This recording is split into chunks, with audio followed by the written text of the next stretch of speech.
Sa ngalan ng Ama, ng Anak at ng Espiritu Santo, Amen. sumainyo ang Panginoon. At sumainyo rin.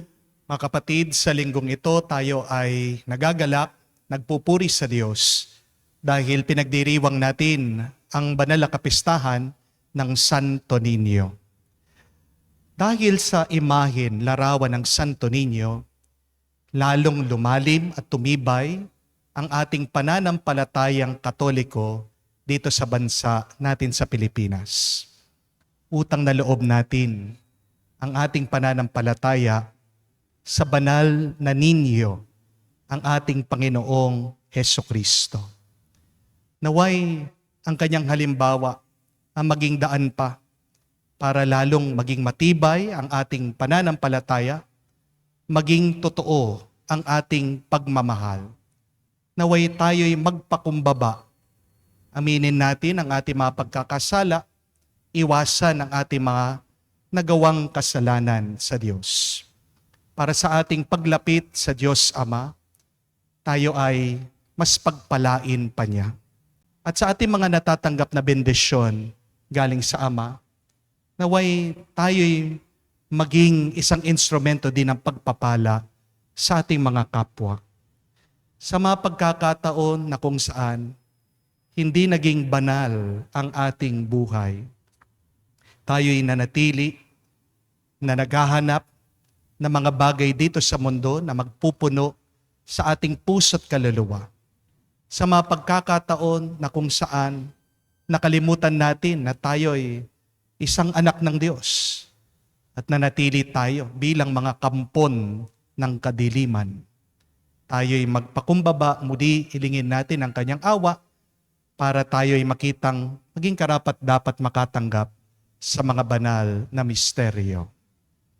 Inaamin ko Sa makapangyarihang Diyos at sa inyo, mga kapatid, na lubha akong nagkasala sa isip, sa salita, sa gawa, at sa aking pagkukulang.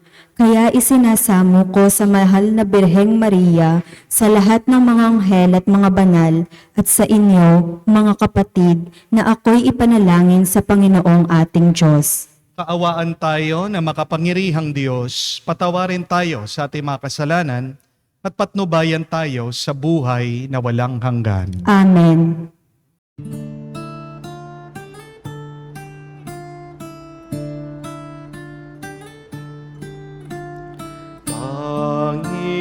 Panginoon, maawa ka.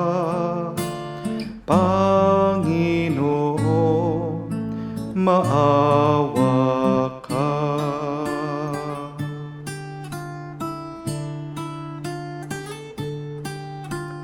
Kristo, maawa ka.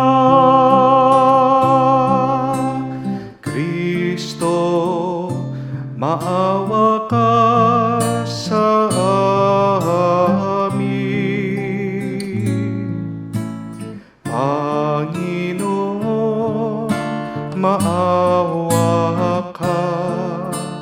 Panginoon, maawa ka.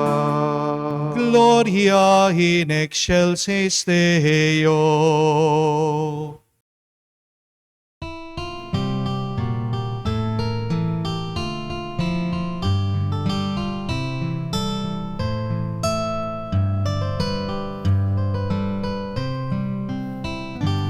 Luwalhati sa Diyos sa kaitaasan,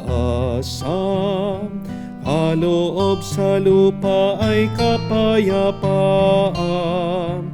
Pinupuri ka't ipinagdarangal, sinasamba ka dahil sa dakila mong kalwalhatian.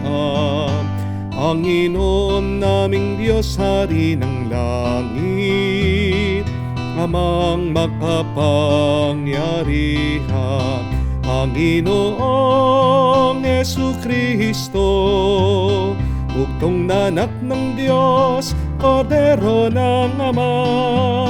Ikaw na nag-aalis ng mga kasalanan ng sanlibutan.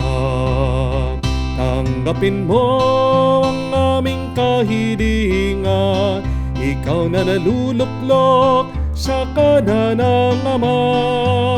Maawa ka sa amin, ikaw lamang ang banal, Panginoong Jesucristo, kasama ng Espiritu, sa luwalhati ng Ama.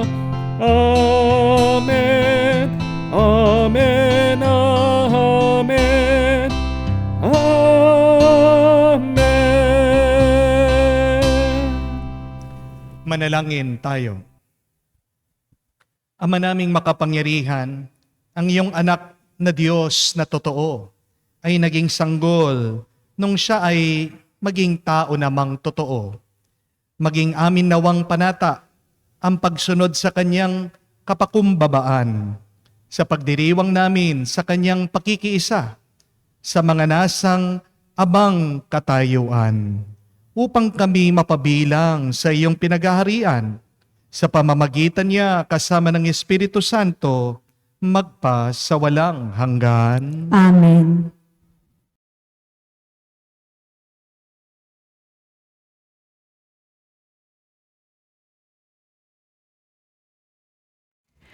Pagbasa mula sa aklat ni Propeta Isaías.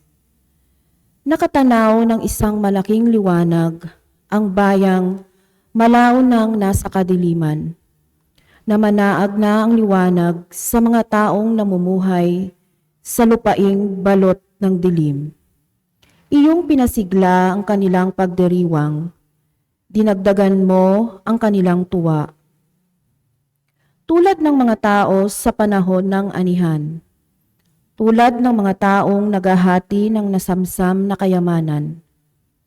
Nilupig mo ang bansang umalipin sa iyong bayan, tulad ng pagkalupig sa hukbo ng Madian. Binali mo ang panghambalos ng mga tagapagpahirap sa kanila, sapagkat ang panyapak ng mga mandirigma, ang lahat ng kasuotang tigmak sa dugo ay susunugin.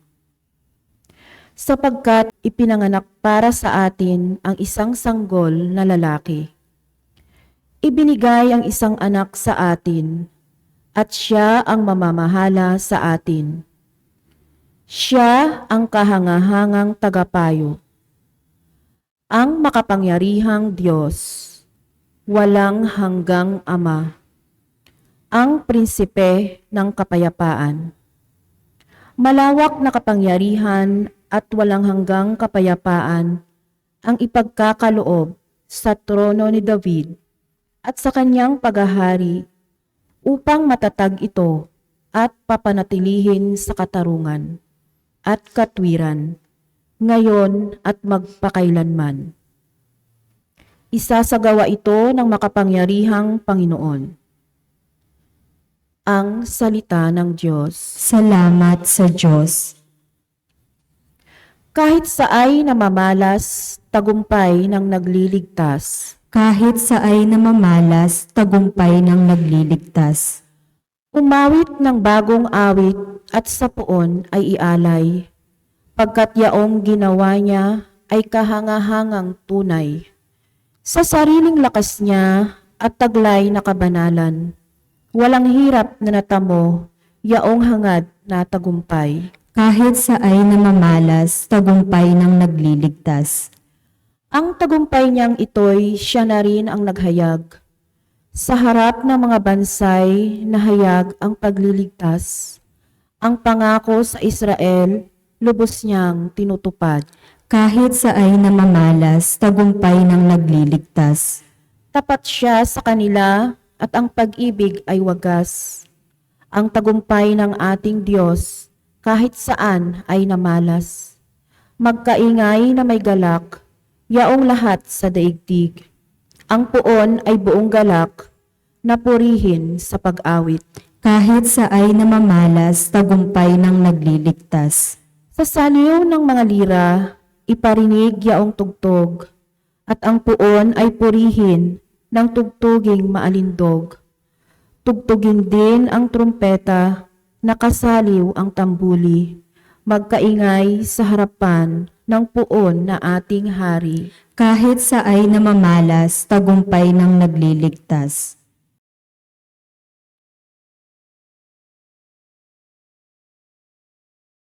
Pagbasa mula sa sulat ni Apostol San Pablo sa mga taga-Efeso. Mga kapatid, magpasalamat tayo sa Diyos at Ama ng ating Panginoong Hesukristo. Pinagkalooban niya tayo ng lahat ng pagpapalang espiritual dahil sa ating pakikipag-isa kay Kristo. At sa atin ngang pakikipag-isang ito, hinirang niya tayo bago pa nilikha ang sanlibutan, upang maging banal at walang kapintasan sa harapan niya. Dahil sa pag-ibig ng Diyos, tayo'y kanyang itinalaga upang maging mga anak niya sa pamamagitan ni Hesukristo. Iyan ang kanyang layunin at kalooban. Purihin natin siya dahil sa kanyang kahanga-hangang pagkalinga sa atin sa pamamagitan ng kanyang minamahal na anak. Kaya nga, mula nang mabalitaan ko ang tungkol sa inyong pananalig sa Panginoong Hesus at ang inyong pag-ibig sa lahat ng hinirang. Walang humpay ang pasasalamat ko sa Diyos para sa inyo.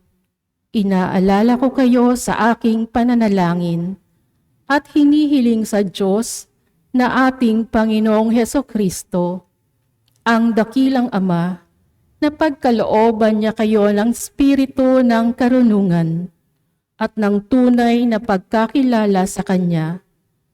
Naway liwanagan ng Diyos ang inyong mga isip upang malaman ninyo ang ating inaasahan sa Kanyang pagkatawag sa atin.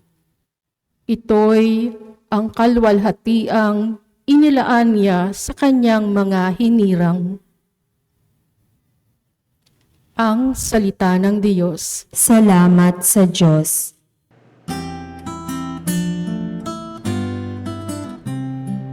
Alleluia, alleluia, alleluia, alleluia, alleluia, alleluia, alleluia, alleluia, alleluia, alleluia, alleluia,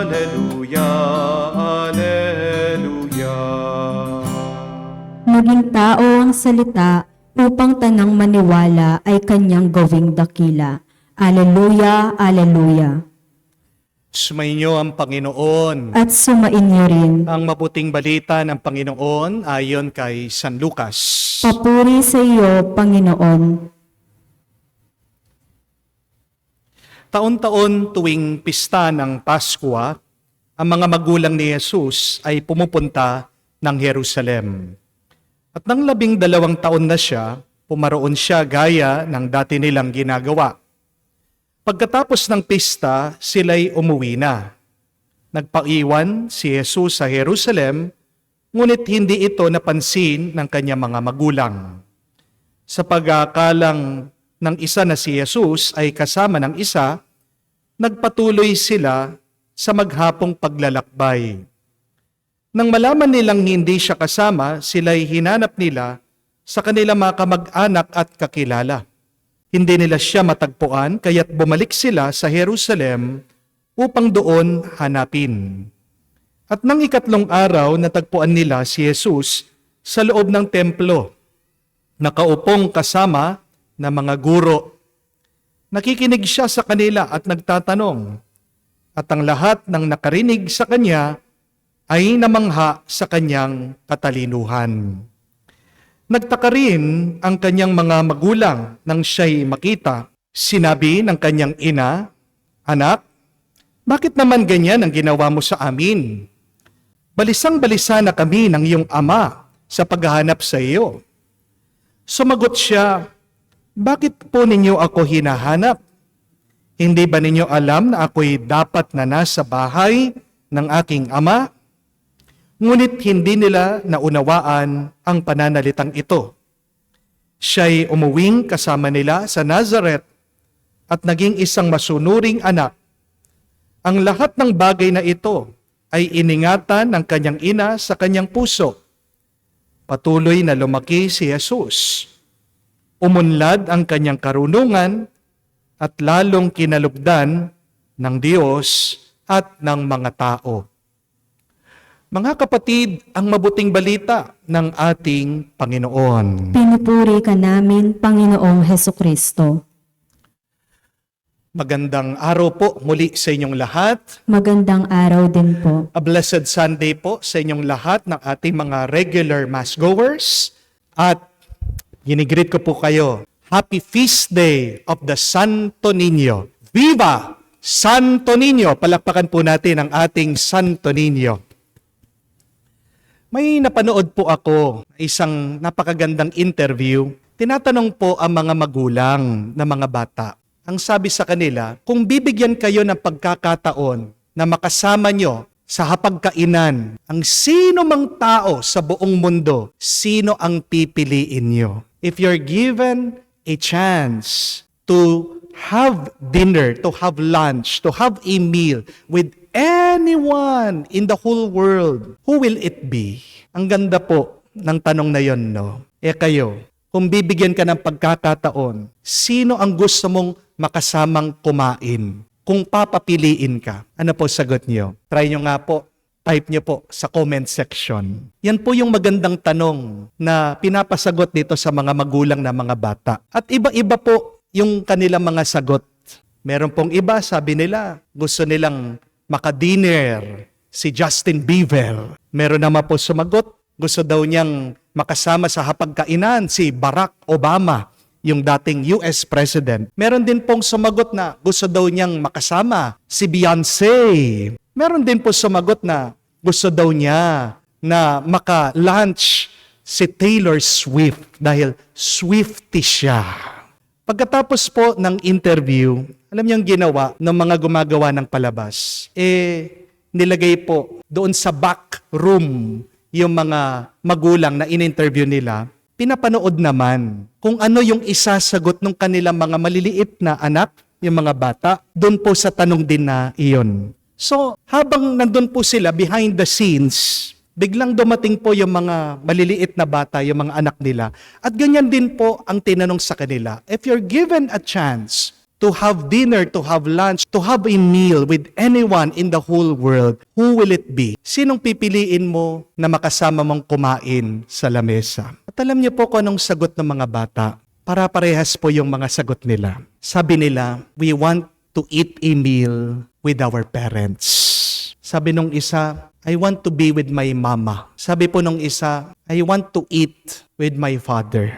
Sabi po ng mga ibang bata, miss na po namin yung mga magulang namin kasi palaging ang dami nilang trabaho, very busy sila. Kung pipili po kami na makakasama namin para kumain, yun po mga magulang namin. At alam niyo po, habang pinapanood ng mga magulang yon, umiiyak sila. Doon po nila na-realize yung kanilang pagkukulang. Nung po narinig ng mga ibang magulang yon, na-touch sila. Nakonsensya pa nga yung mga iba. Di po ba mga kapatid, minsan yung mga bata, mas alam pa nila yung tunay na mahalaga kesa sa atin, mga matatanda. Amen? At ngayon pong kapistahan ng Santo Niño, napakaganda, pinapaalala sa atin yan.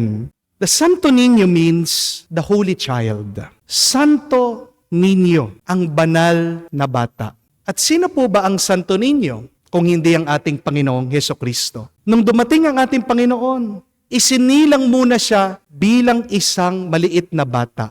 Dumaan din po sa pagkabata ang ating Panginoong Hesukristo. Pero ang Santo Niño, ibig din po sabihin, ay ang kabanalan ng kabataan. We are reminded, my dear friends, that there is goodness, there is holiness in little children. Kaya nga po, pwede tayong matuto sa mga maliliit na bata. Amen? Narinig po natin sa Ebanghelyo, kahit bata pa lang ang ating Panginoon, alam niya kung ano yung tunay na mahalaga. Hinahanap daw siya ng kanyang mga magulang. Tingnan niyo po kung ano yung sagot niya kay Maria, kay Jose. Hindi ba ninyo alam na kailangan ako ay nasa tahanan, nasa bahay ng aking ama? Sinasabi niya, ang pinakamahalaga ay ang ating ugnayan palagi sa Diyos.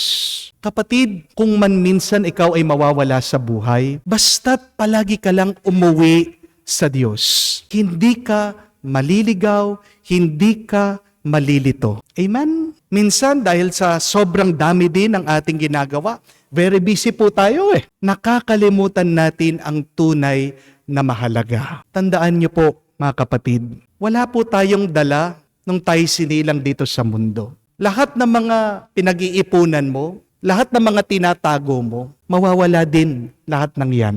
Amen? Please, life is short. Enjoy it. Opo, wala tayong dala-dala nung tayo'y dumating dito sa mundo. Pero tandaan nyo din po ito, pag tayo na ay umalis dito sa buhay na ito, meron tayong iiwan. We were born with nothing, and yet when we leave this earth, we will leave something. Ang tanong ko po, kayo, anong iiwan nyo sa inyong mga anak?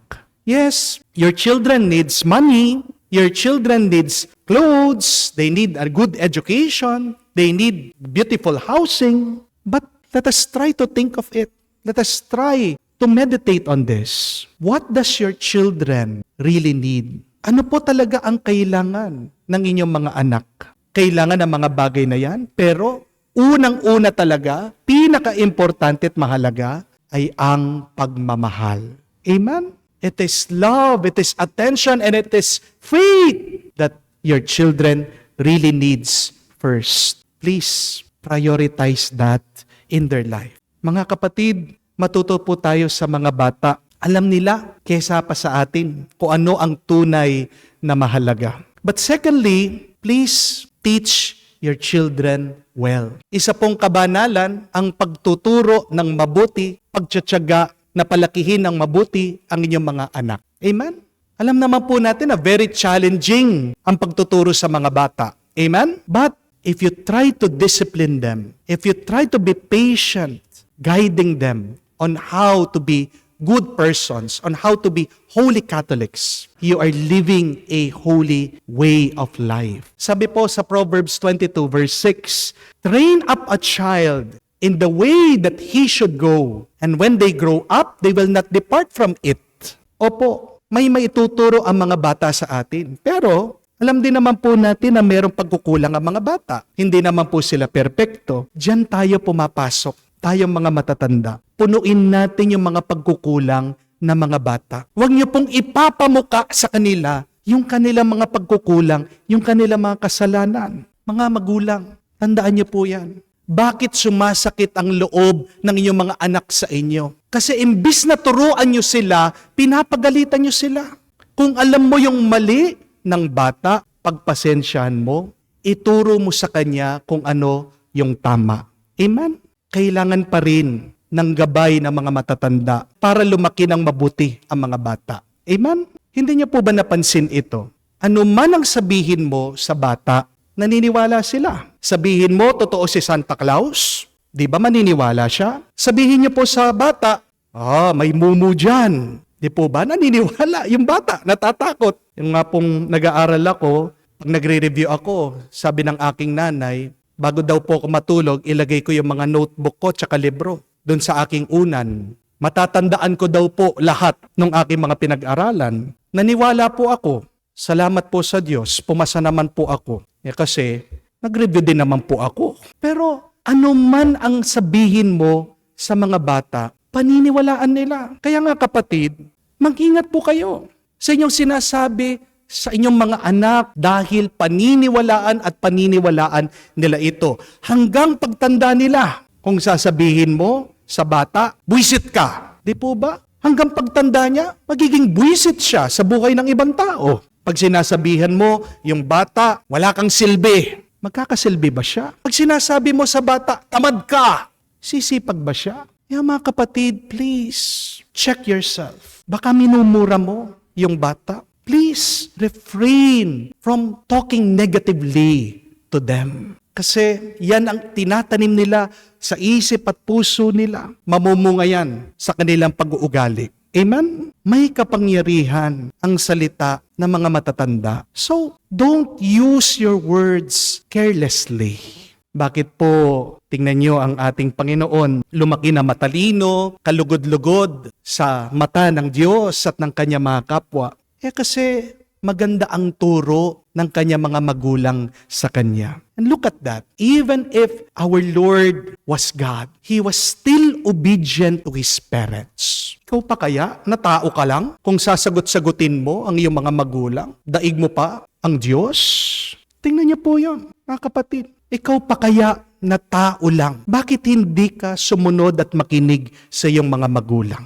The question is, what are we teaching and saying to our children? Because whatever you do, whatever you say, has a big impact in their life. Mga kapatid, mabuti po, turuan nyo na magnegosyo, paano kumita ng pera ang inyong mga anak. Mabuti po, turuan nyo maging magalang ang inyong mga anak. Mabuti po, turuan nyo ang inyong mga anak kung paano makipagkapwa-tao. Pero baka makalimutan nyo ito. Ang unang-una dapat na tinuturo natin sa mga bata, kung paano magmahal. Amen? That is, again, our first priority. Teach your children, the young ones, on how to love. Paano nyo po magagawa yon? Una, kayo po mga mag-asawa, show them how to love each other. Doon po sa inyong relationship, diyan po natututo yung inyong mga anak. Kaya nga, how would you expect your children to love you or to love other people kung nakikita niya sa inyo palang dalawa, nagmumurahan kayo, lumilipad yung mga pinggan, nagsisigawan kayo, sinasampal mo ang asawa mo, tinatadyakan ka niya. Your children learn by seeing. Tandaan niyo po yun. But your children also learn by hearing. Do they hear love from you? May napakaganda pong isang interview na panood ko po sa internet. Isa pong Japanese-American neuroscientist. Kwento po niya yung kanyang tatay. May dementia na.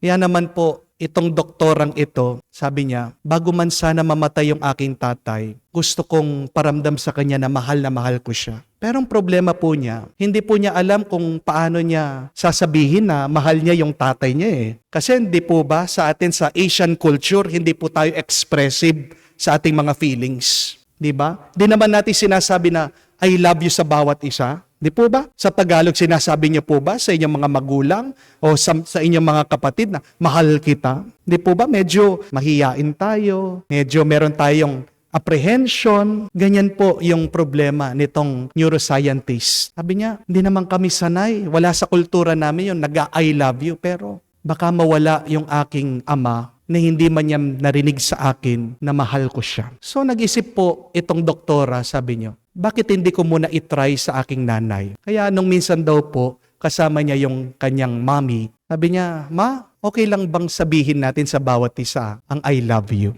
Ito pong sagot ng nanay niya, biglang nainis, sabi niya, given na yun, bakit mo pa kailangan sabihin? Alam na natin yun. At sabi po ng doktora, hindi, iba pa rin yung kailangan mo sabihin na I love you. Try natin, practicein natin. Kaya minsan daw, tumawag po itong doktora sa nanay niya. Pagkatapos nilang nag-usap, ayun na, sasabihin na niya. Hindi po siya sanay na sabihin niya, I love you sa nanay niya, no? Kaya nga, naglakas na siya ng loob. Sabi niya, mami, alis na ako ha. I love you!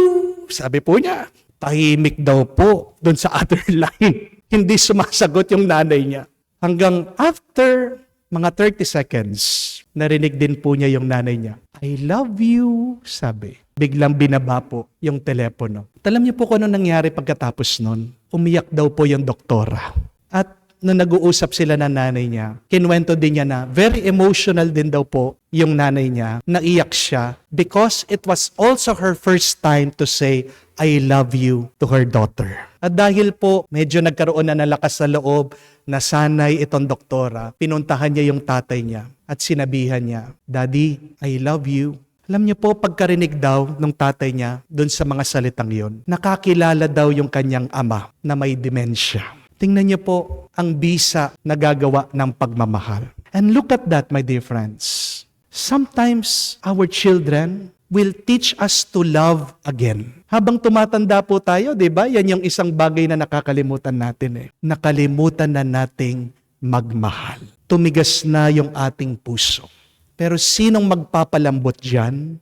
Ang iyong mga anak, ang mga maliliit na bata. My dear friends, in this feast of the Santo Niño, we are reminded, allow the little children to teach you the most important thing. Allow the little children, our Lord who became a child, to teach you how to love again. And please, as adults, teach the little children on how to be holy, on how to be good and faithful Christians. Yan po ang ating ipatulong, yan po ang ating ipagdasal sa ating Santo Niño. Sabihin natin, mahal naming Santo Niño, basbasan mo kami, pagdasal mo kami, tulungan mo kami, gabayan mo kami, ngayon at magpakailanman. Amen.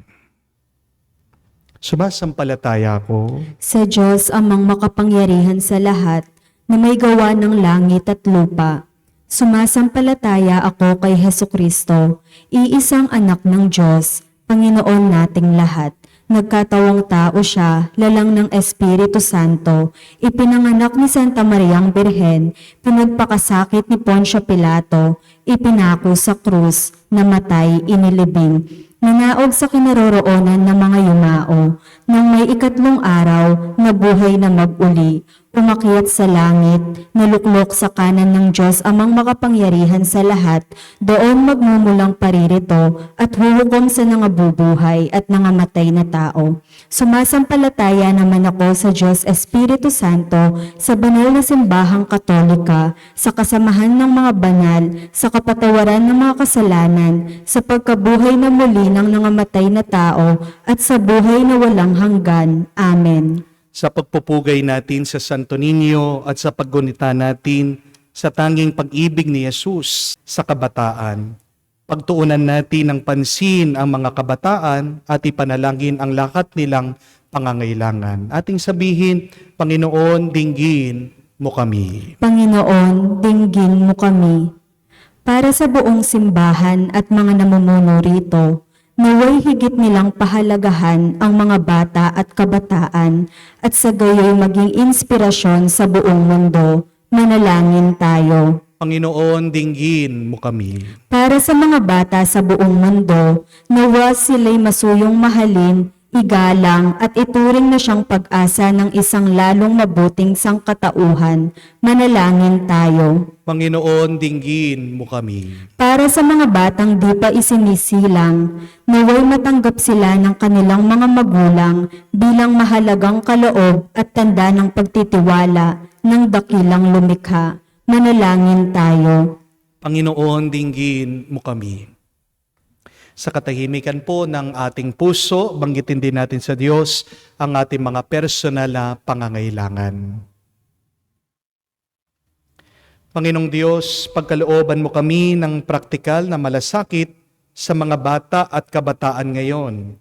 Naway maisulong namin ang kanilang kagalingan at kaligtasan dahil sa pagmamahal ng iyong anak na nabubuhay at nagahari magpakailanman. Amen.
Manalangin kayo mga kapatid, para ng ating mga paghahain ay kalugdan ng Diyos amang makapangyarihan. Tanggapin nawa ng Panginoon itong paghahain sa iyong mga kamay sa kapurihan niya at karangalan, sa ating kapakinabangan at sa buong sambayanan niyang banal.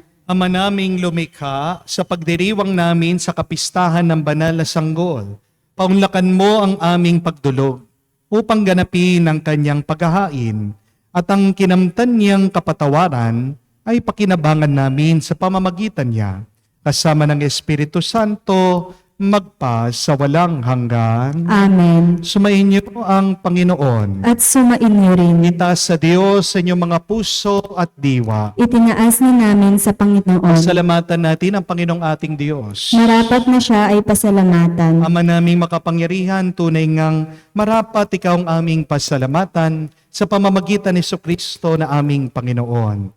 Ang anak mong di na naiiba sa amin ay siyang pumawi sa dilim. Kaya ngayon ikaw ay aming nababanaagan, ang anak mong di na naiiba sa iyo ay siyang iisang salita mo. Sa katauhan niya ang iyong sarili aming nakikita, sa pamamagitan niya ang iyong pag-ibig ay kahali-halina. Kahit ikaw ay lingid sa aming mga mata, kaya kaisa ng mga anghel nagsisiawit ng papuri sa iyo, nang walang humpay sa kalangitan. Kami nagbubunyi sa iyong kadakilaan.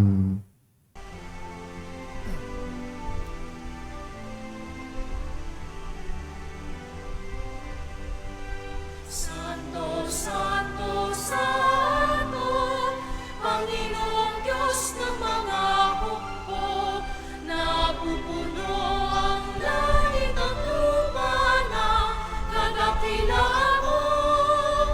Hosana, Hosana, sa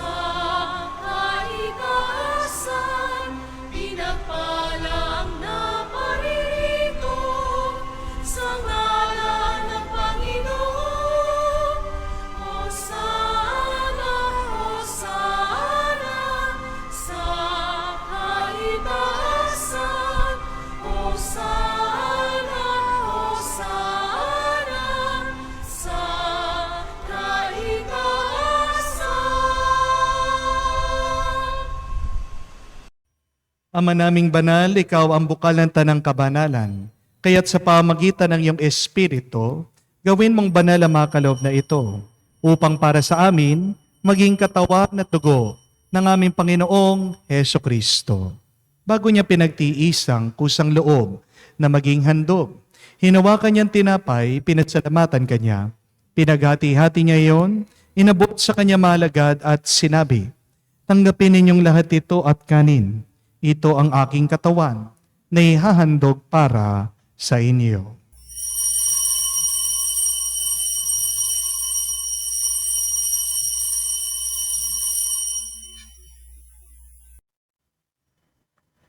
Gayon din naman na matapos ang hapunan, hinawakan niyang kalis, muli kanyang pinasalamatan. Inabot niyang kalis sa kanya malagad at sinabi, "Tanggapin ninyong lahat ito at inumin. Ito ang kalis ng aking dugo, ng bago at walang hanggan tipan. Ang aking dugo na ibubuhos para sa inyo at para sa lahat. Sa ipagpapatawad ng mga kasalanan, gawin ninyo ito sa pag-alaala sa akin."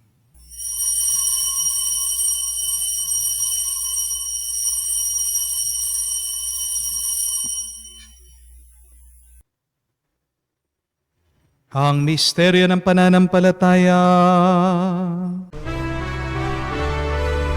Aming ipinahayag na namatay ang iyong anak, nabuhay bilang Mesiyas at magbabalik sa wakas para mahayag sa lahat.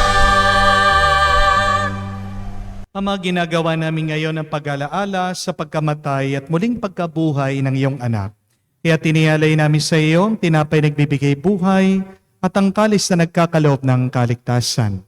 Kami nagpapasalamat dahil kami iyong minarapat na tumayo sa harap mo para maglingkod sa iyo. Sinasamo namin kami magsalo-salo sa katawan at dugo ni Kristo ay mabuklod sa pagkakaisa sa pamamagitan ng Espiritu Santo. Ama, lingapin mong iyong simbahan, laganap sa buong daigdig. Puspusin mo kami sa pag-ibig. Kaisa ni Francesco ang aming Papa, Florentino aming Arsobispo, at ng Tanang Kaparian. Alalahanin mo rin ang aming mga kapatid na nahimlay, may pag-asang sila'y muling mabubuhay. Gayon din naman lahat ng mga pumanaw, kawan mo't sila't patuloyin sa iyong kaliwanagan. Kawan mo't pagindapatin kaming lahat na makasalo sa iyong buhay na walang wakas. Kaisa na mahal na Birhen Maria, Ina ng Diyos. Kaisa ni San Jose, ang kanyang malwalhating esposo. Kaisa ng mga apostol at lahat ng mga banal na namuhay dito sa daigdig na kalugod-lugod sa iyo. May pagdiwang naman namin ang pagpupuri sa ikararangal mo sa pamamagitan ng iyong anak, aming Panginoong Heso Kristo. Sa pamamagitan ni Kristo, kasama niya at sa Kanya, ang lahat ng parangal at papuri ay sa iyo, Diyos Ama, makapangyarihan, kasama na Espiritu Santo, magpasawalang hanggan. Amen, Amen, Amen. Sa nakakagaling na utos sa turo ni Jesus, Panginoon natin at Diyos, ipahayag natin ang lakas loob.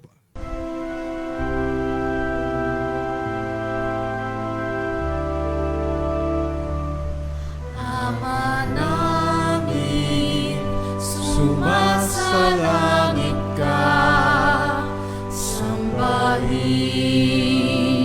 ang ngalan mo, mapasa amin ang kaharian mo, sundin ang loob mo dito sa lupa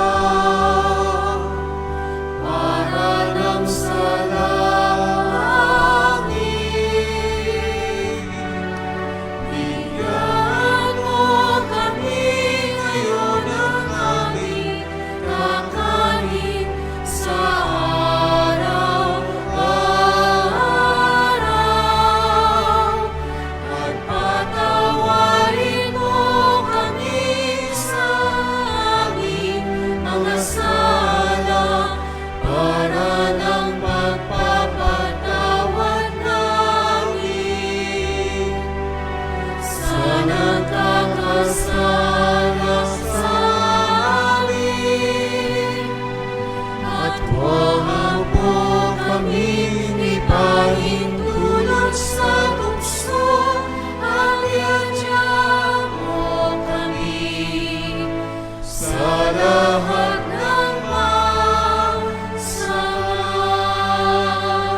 Hinihiling namin kami adya sa lahat na masama, pagkalooban ng kapayapaan araw-araw, iligtas sa kasalanan, at ilayo sa lahat ng kapahamakan, samantalang aming pinanabikan ang dakilang araw ng pagpapahayag ng tagapagligtas naming si Heso Kristo. Sapagkat iyo ang kaharian at ang kapangyarihan at ang kapurihan magpakailanman. Amen. Panginoong Yesu Kristo, sinabi mo sa mga apostol, kapayapaan ang iniiwan ko sa inyo, ang aking kapayapaan binibigay ko sa inyo. Tunghayan mo ang aming pananampalataya, huwag ang aming pagkakasala. Pagkalooban mo kami ng kapayapaan at pagkakaisa, ayon sa iyong kalooban, kasama ng Espiritu Santo, magpa sa walang hanggan. Amen. Kapayapaan ng Panginoon ay laging sumainyo. At sumainyo rin. Magbigayan po tayo ng kapayapaan sa bawat isa. Peace with you po.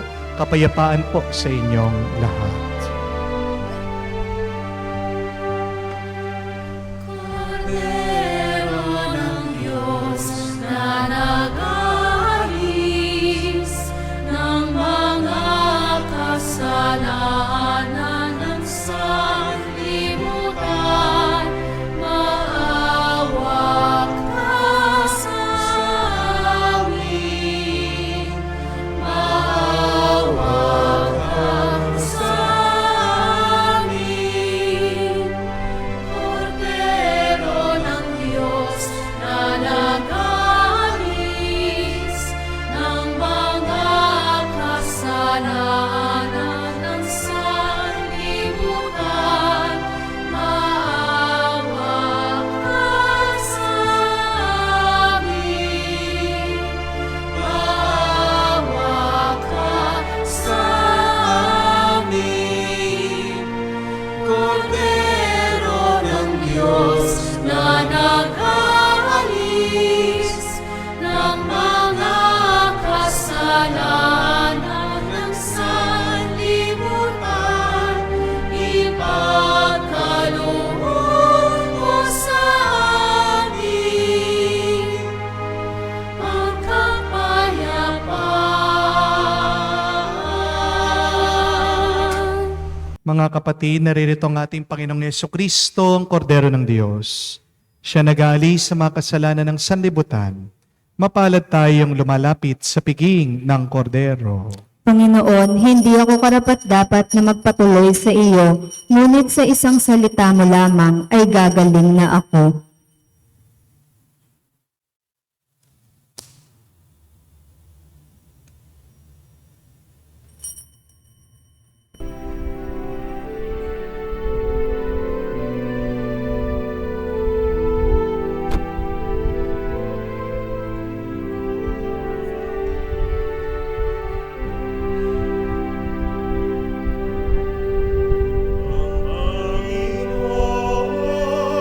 Panginoon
Lumuhod po tayo ngayon para sa panalangin para sa mga may sakit. Panginoong Yesus, lumalapit po kami sa iyo ngayon upang idulog ang gagalingan ng mga may sakit. Haplusin niyo po sila at pagkalooban ng panibagong lakas upang sila ay muling makapaglingkod sa iyo. Patawarin niyo po sana sila sa kanilang mga kasalanan at pagkalooban din ng kagalingang pangkaluluwa. Sa katahimikan po ng ating puso, banggitin natin sa Diyos ang pangalan ng ating mga kapatid na humihiling na mabilis na kagalingan.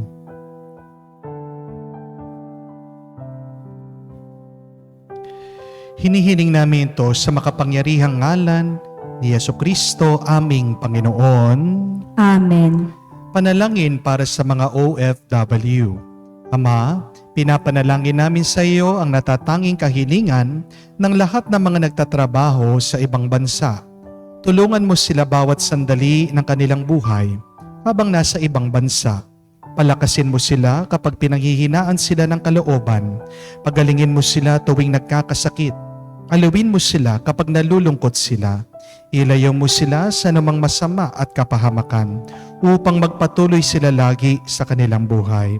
Mapahalagan nawa ng kanilang mga pamilya ang bawat sakripisyo nila sa ibang bansa upang wag masayang ang kanilang pagpapagal. Kaawan at pagkalooban mo ng biyaya ang lahat ng mga OFW dahil sa iyo lamang aasa at wala nang iba pa. Ang lahat na ito ay aming sama-samang panalangin sa ngalan ni Jesus. Amen. Banal na muka ni Jesus. Kaawaan mo kami. Tumayo po tayo. Manalangin tayo. Ama naming mapagmahal, kami pinapakinabangan mo sa iyong piging na banal. Sa kapistahan ng iyong anak na sinilang na mahal na Birhen, ay makapamuhay nawa bilang iyong kasambahay, na umuunlad sa karunungan at sa pagiging kalugod-lugod sa iyo at sa kapwa-tao. Sa pamamagitan ni Jesucristo kasama ng Espiritu Santo, magpa sa walang hanggan. Amen. Meron tayong matututunan sa mga maliliit na bata. Dahil ang kanilang mga puso, ang kanilang mga kalooban ay busilak pa. Naway, tingnan natin sila, pagmasdan. Baka meron na tayong nakalimutan dahil sa ating pagtanda. Allow the little children to teach you once again how to love. But we know that little children are weak. They are imperfect. They are also ignorant about a lot of things. Kung ano man yung mga natutunan mo sa iyong pagtanda, naway ituro mo sa kanila. Huwag mong ipapasa yung mga masamang ugali mo, yung mga bisyo mo. Mga kapatid, meron pa tayong mas mabuti at mas magandang maituturo sa mga bata. Be careful with your words. Because little children believe the words of the adults, of their parents. And be careful also with your actions. Because little children, your sons, your daughters, learn from you with how you relate, with how you treat others. Ang inyong mga anak ay bunga ng inyong pagmamahalan bilang mga mag-asawa. Kaya ipakita nyo sa kanila kung paano ba tunay na magmahal. When was the last time you said to your children, I love you? When was the last time that your children said to you that they love you? Yan ang isang malaking pagkukulang din sa atin. Dahil sa ating kultura, tayo'y mahiyain, hindi tayo expressive. But let us try to say these very beautiful words more often. Bakit? Dahil alam natin, habang tayo'y tumatanda, palapit na tayo sa hukay. We will never know how long we will live in this earth. Kaya wag natin sayangin ang oras at panahon natin na hindi iparamdam at iparanas ang ating pagmamahal. Kapatid, kabanalan, pag pinaparanas mo, pinaparamdam mo ang kabutihan ng iyong kalooban at yan ang iyong pagmamahal. Kaya nga po ang aking assignment sa inyo, ngayon pong linggo, ay sabihan nyo naman ang inyong mga anak, mahal nyo sila, I love you. Naway turuan nyo din, gawin nyo pong isang habit sa inyong pamilya. Parinig nyo ang inyong pagmamahal. Say I love you more often. Kung katabi nyo na, yung iyong minamahal, bakit hindi nyo sabihin, I love you? Oh, halikan nyo din. Yakapin nyo din. Iba po ang epekto. Gaganda ang pakiramdam natin, gagaan ang ating kalooban, at magiging mas masaya ang ating karanasan. Sumainyo ang Panginoon. At sumainyo rin. At kayo'y basbasan ng Diyos, makapangyarihan sa lahat. Sa ngalan ng Ama, ng Anak, ng Espiritu Santo. Amen. Ang ating misa ay natapos na. Humayo kayo sa kapayapaan ni Kristo. Salamat sa Diyos.